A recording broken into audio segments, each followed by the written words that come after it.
Hey everybody, I'm Deborah Richmond. We're going to be talking today about hand quilting. Now when I talk about hand quilting, what I mean is when you have your quilt top finished, you have batting in the middle, and then on the bottom you have some backing fabric.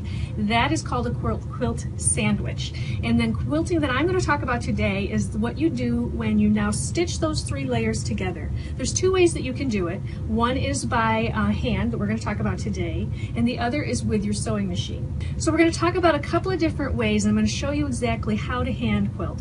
But let's start with a pattern. One of the easiest ways to start with hand quilting is to have a stencil that you're going to draw onto your quilt, and you're going to then follow those lines to quilt. This is a stencil that is made of plastic. These are found in lots of different quilt shops and fabric shops, and what you do is typically you take a marking pencil and you draw in all of the lines. Now, I'm going to show you a way that you can do this much faster that has a different tool involved rather than a marking pencil. So the tool that I'm going to show you today is called the Quilt Pounce, and it is by a company called Hancy, and I'm going to have information on where you can get these if you're interested in trying these yourself. What this is a plastic box that has inside of it, it has a fleece material, and inside of this piece there is chalk that we put in here through the top. And it is going to allow us to then transfer very quickly from here to the pattern. Now you may have seen this tool in the past. I've had one for about 10 to 15 years, but the first one that I bought I didn't use very much because it was very messy. They have made a lot of improvements, and so now I tried it again. I like the improvements they've made, and there's one particular one I'm going to show you that I really love. But they've made the powder better inside so that it will transfer much easier. Here's how it works. We're going to just tap the whole box so that we can tap the chalk down into that fleece pad.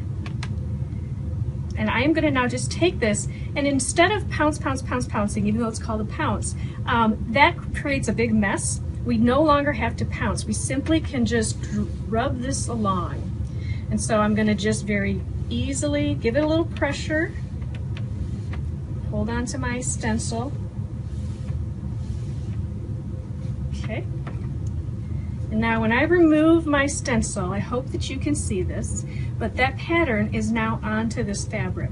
Now this is a white chalk that allows it, for this black fabric, it allows us to really see that contrast, and I wanted to use this dark color so that I can really show you how this works. They have different colors of chalk, so that if you're doing a white quilt, they have, I know they have a pink color and a couple of other colors.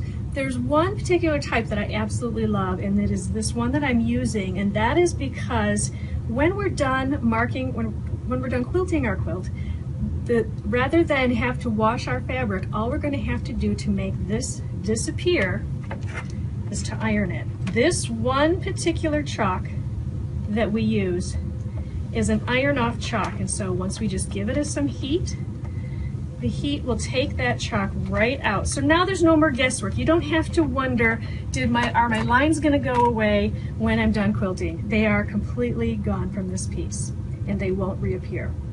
So now let me show you again. I'm going to mark on here one more time, just to show you one more time how easy it is.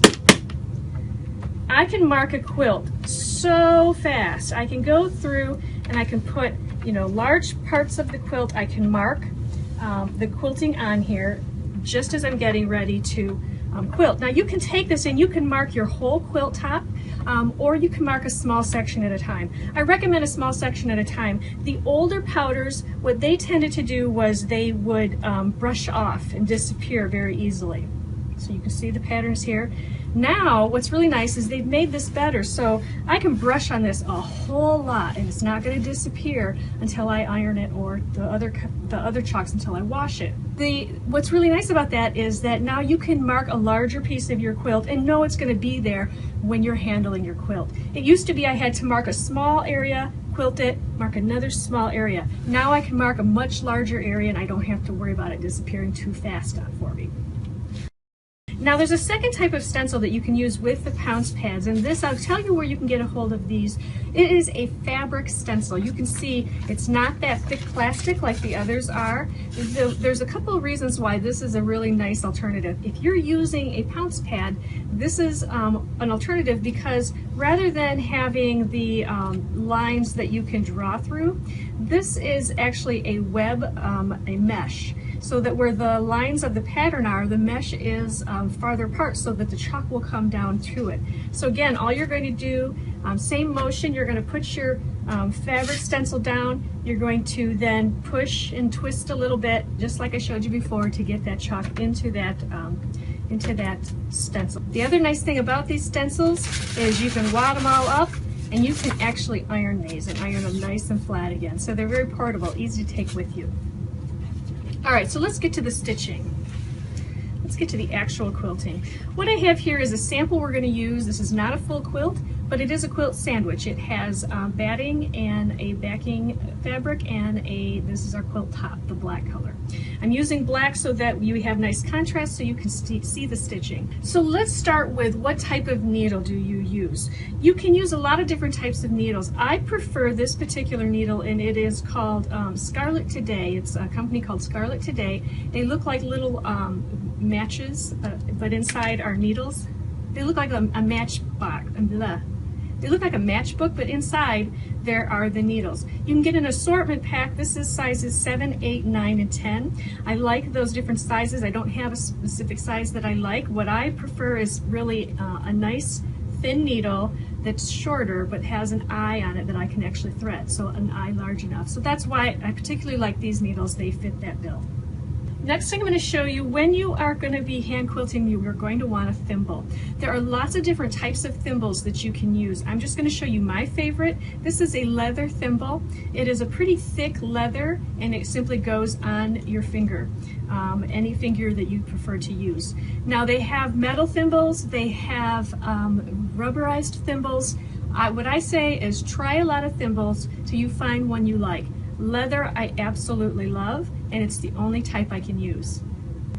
Normally I would be stitching right on the lines of the pattern that we have put on here with the chalk, but just so that we make sure you can see the stitches, I'm going to stitch off of it over here on the outside of the hoop. So when you're quilting, you're going to be holding the thread in the needle in your hand. The first thing you're going to do is you are going to put the needle down right next to the last stitch that was up and push straight down. Now I am holding behind this hoop. I always have my hand underneath it so that when I'm working and pushing that needle down, it's actually, I'm making this motion so that I'm hitting my finger underneath. As soon as I feel that, so I push straight down, as soon as I feel the needle on the other side, I will then push up. So first I go down and then I push up. Now what I like to do is if I'm going in this direction, I'm going to put the thimble on my thumb and I'm going to push it.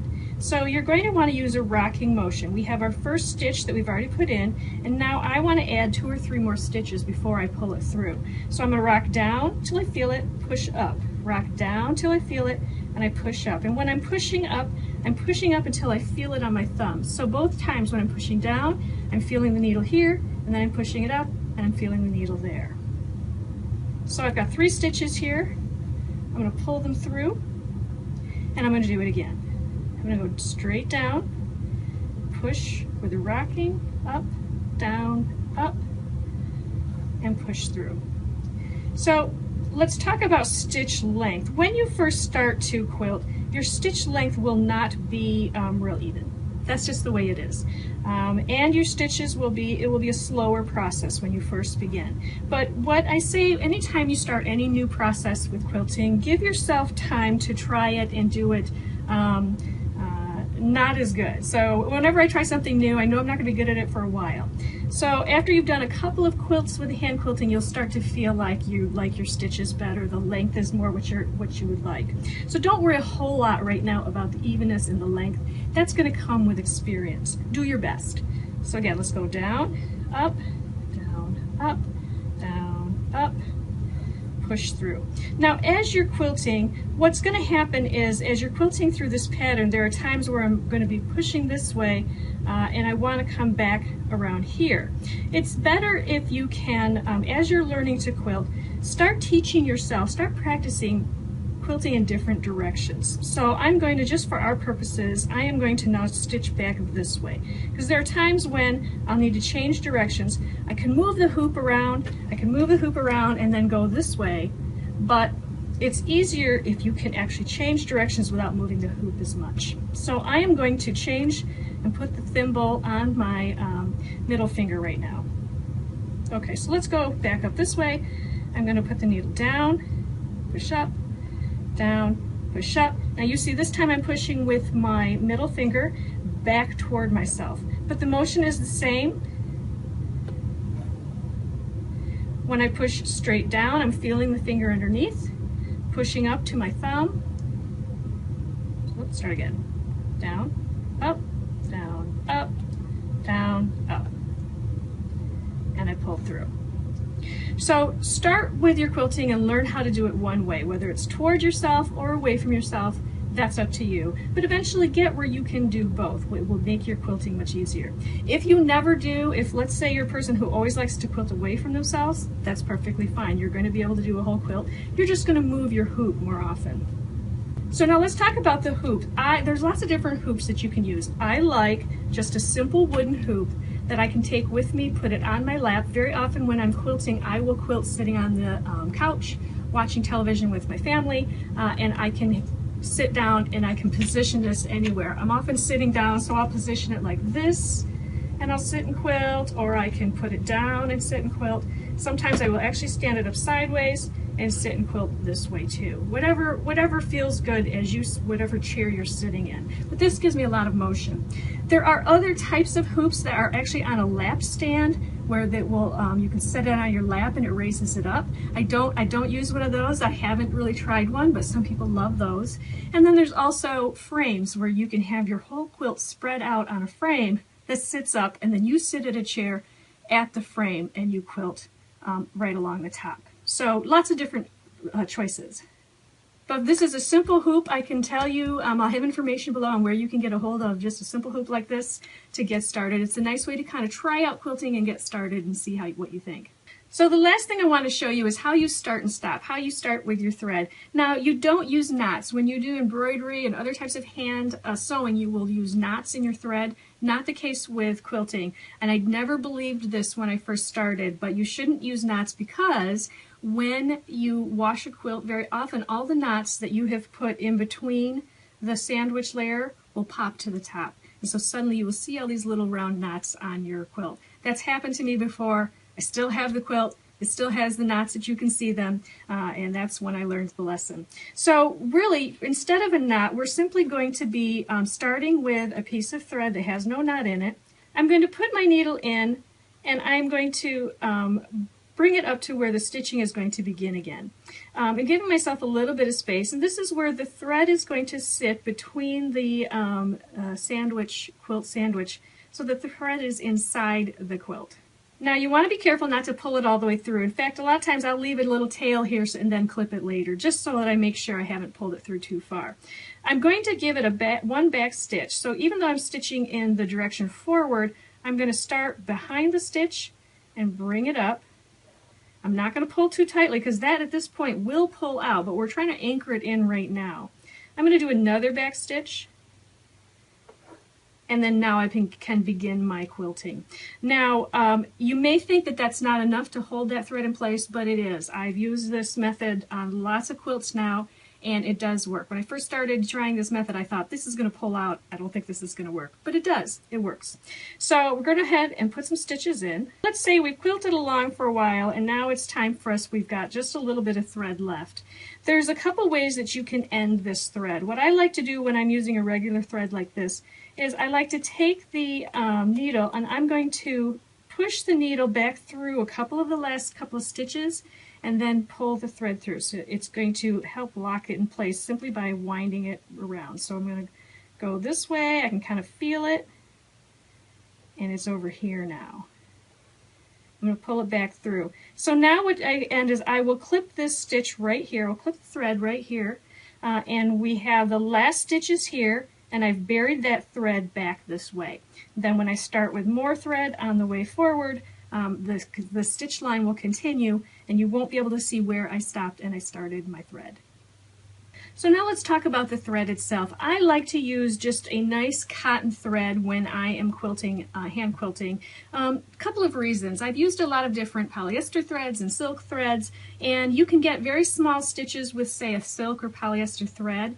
I tend to like the look of a cotton because it gives my stitches a little bit more substance, and I like to really see those stitches when I've spent the time to put the quilting in.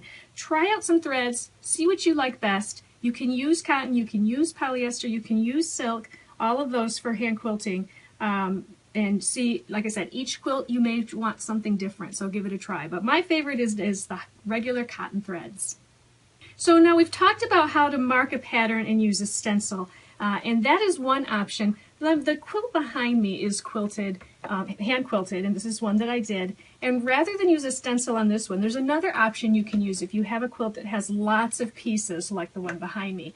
All I did for this particular quilt is I simply outlined the pieces with the stitches so that I never really had to mark anything on the quilt. I simply put the stitching right along the edge about a quarter of an inch from the seam around each piece.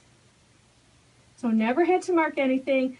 This is an easy way for you to start quilting when just practicing your stitches. If you don't want to worry about patterns and stencils yet, this makes a really nice effect, especially, like I said, on a quilt that has lots and lots of pieces.